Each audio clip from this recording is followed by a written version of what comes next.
Salut, je m'appelle Niall et j'ai 17 ans. Je suis au lycée et j'avais vraiment envie d'aller faire des études supérieures. Mais au lieu de ça, je dois régler les problèmes que mes parents ont créés. Ils disent que les enfants paient pour les erreurs de leurs parents. Tu veux savoir ce qui m'est arrivé ? Abonne-toi à la chaîne et je t'expliquerai tout. D'abord, une bonne nouvelle quand même. J'ai eu la chance d'être né dans l'un des plus beaux endroits du pays. C'est une ville juste à côté de l'océan. Et la ville est juste à côté d'une réserve naturelle pittoresque, avec un récif de corail et des poissons rares. J'ai toujours beaucoup pris soin de cet endroit. Et j'ai même travaillé comme bénévole pour aider à garder la plage propre.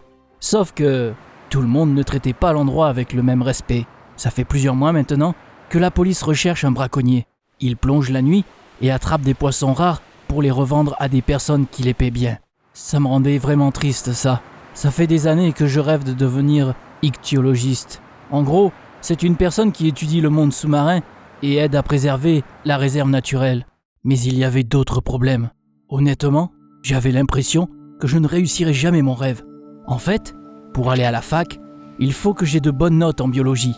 J'avais beau réviser pendant des jours, de faire de mon mieux, mais même avec ça, j'arrivais à peine à avoir la moyenne parce que le prof me détestait.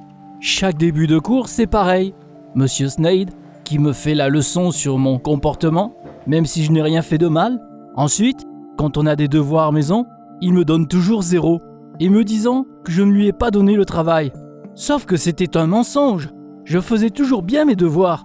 Puis en cours, il me pose des questions impossibles, dont personne ne connaît la réponse. Enfin bref, Monsieur Snade a fait de ma vie un véritable enfer. Je me suis déjà plaint à mes parents. Mais ça ne changeait pas grand-chose. Genre, mon père écoutait à peine. On aurait dit qu'il ne comprenait pas trop ce que je lui disais. Il haussait juste ses épaules et me disait que j'étais en train d'inventer des choses et que je ne voulais tout simplement pas travailler plus. On a même fini par s'engueuler. J'ai donc passé toute la semaine à réviser pour le prochain contrôle. Mais encore une fois, j'avais une note de... Enfin, t'as compris quoi. J'étais vraiment hors de moi.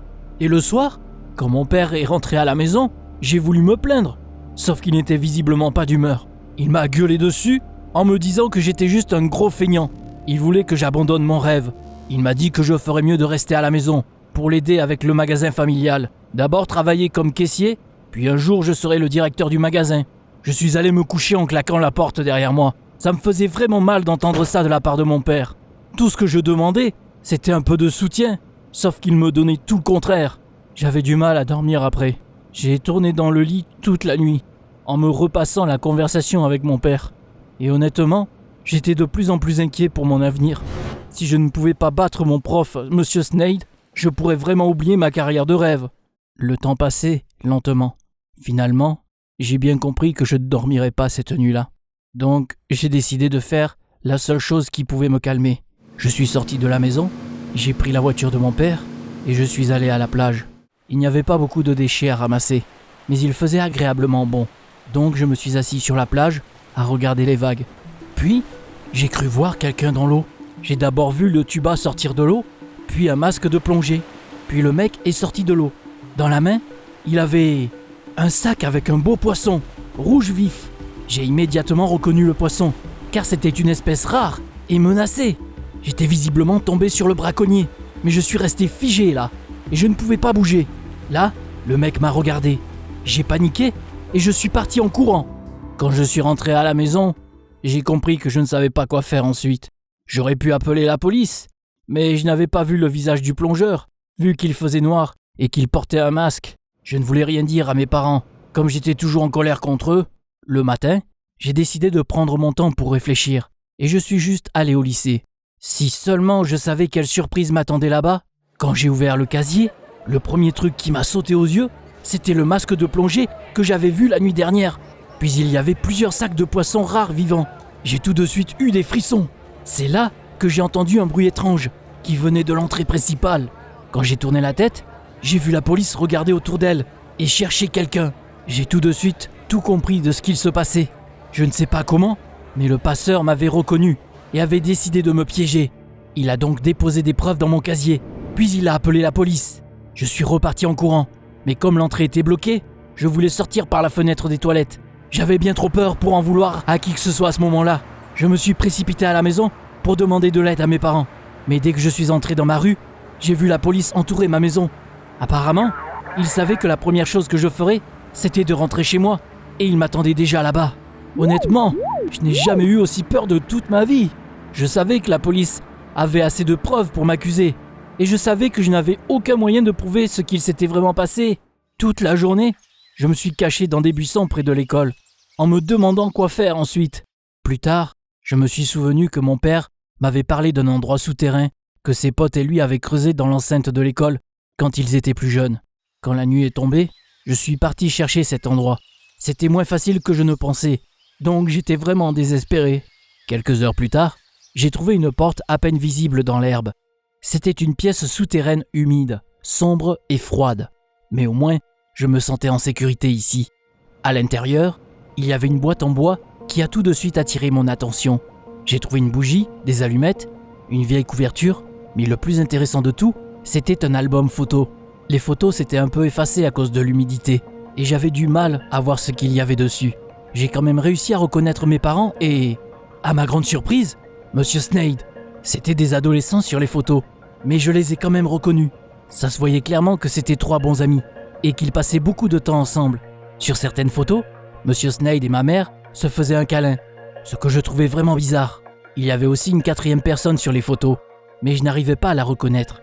Mais tu sais ce qui a le plus retenu mon attention ? Le fait que Monsieur Snade était très souvent près de l'eau sur les photos. Puis sur une photo, je l'ai vu avec un masque de plongée. C'est là que j'ai tout compris. C'était lui, le criminel.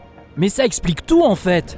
Monsieur Snade m'avait reconnu sur la plage. Puis comme il était prof, il avait accès au lycée. Donc pendant que moi je me demandais quoi faire, lui, il s'est faufilé, a trouvé la clé de mon casier et a caché les preuves. Je me sentais comme la personne la plus misérable de la planète. Mais au moins, je savais qui en voulait à moi.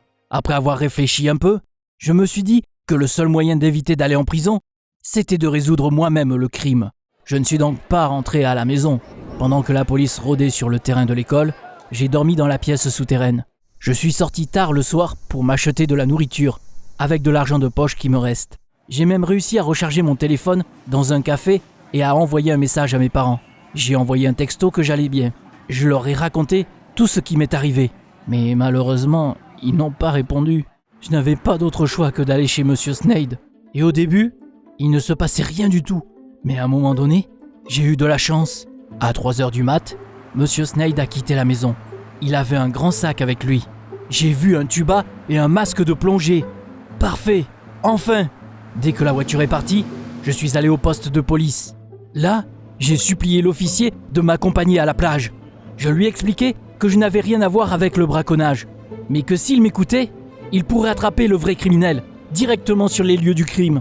Sauf que l'officier n'a pas voulu m'écouter. Il a essayé de me mettre des menottes pour m'arrêter, mais j'ai lutté et supplié. « S'il vous plaît, faites-moi confiance, je n'ai rien fait de mal !» Et j'ai bien fait. Le policier m'a regardé comme s'il se sentait désolé pour moi, et il a accepté de venir avec moi. Mais on est d'abord passé à la maison de Monsieur Snade, car elle était plus proche. J'ai vu que les lumières étaient éteintes, et qu'il n'y avait pas de voiture. Nickel, j'avais raison. Le policier sonnerait à la porte, comprendrait que personne n'est à la maison, puis me croirait. Je suis donc allé sonner avec le policier. Sauf que quand la porte s'est ouverte 1 minute plus tard, Monsieur Snade est sorti. Il avait l'air vraiment fatigué, mais quand il m'a vu, il a dit « Ah, vous avez enfin attrapé ce criminel !» Je n'ai pas pu dire un seul mot. J'ai été emmené au poste de police et enfermé dans une cellule. J'étais censé avoir un avocat, comme il y avait un procès long et horrible devant moi, et je n'ai même pas résisté. J'étais tellement désespéré que je n'avais plus aucune force. C'était vraiment ça, la fin ? J'allais vraiment finir en prison pour un crime que je n'ai pas commis ? Au bout de mes forces, je me suis endormi sur le banc dur, mais seulement pour me réveiller quelques heures plus tard, en étant devenu une célébrité locale. Apparemment, quand mon père a su que j'étais mis en prison, il a tout de suite su qui était le vrai criminel. Il est allé à la plage et a réussi à prendre des photos qui exposaient, pas Monsieur Snade, mais son frère jumeau. Pendant tout ce temps, c'est lui qui chassait illégalement les poissons. Et c'était d'ailleurs la personne que je ne reconnaissais pas sur les photos que j'avais vues dans le souterrain. Je ne savais pas qu'il existait, mais mon père savait, et c'est ça qui l'a aidé à comprendre. La police a donc retiré toutes les charges contre moi, et ils m'ont même félicité comme j'ai aidé à résoudre le crime. Le braconnier a été mis en prison et Monsieur Snyder a été renvoyé de l'école. Un peu plus tard, mon père m'a dit que quand il était jeune, ma mère l'avait choisi lui et que c'est probablement pour ça que le prof me détestait tant. Il s'est aussi excusé en m'avouant que pendant tout ce temps, il n'a pas voulu m'en parler parce qu'il avait honte de son acte. J'ai vécu tellement de choses en seulement une semaine. La peur et le désespoir m'ont changé, mais je suis heureux que tout se soit bien terminé. Maintenant, notre ville est sûre et je peux enfin devenir ichthyologiste, comme je le voulais. Il n'y a plus personne dans mon chemin cette fois. Et toi, t'as déjà fait face à comment tes profs te traitaient ? Dis-moi tout dans les commentaires. Et tu trouveras certainement un soutien que j'aurais bien aimé avoir aussi.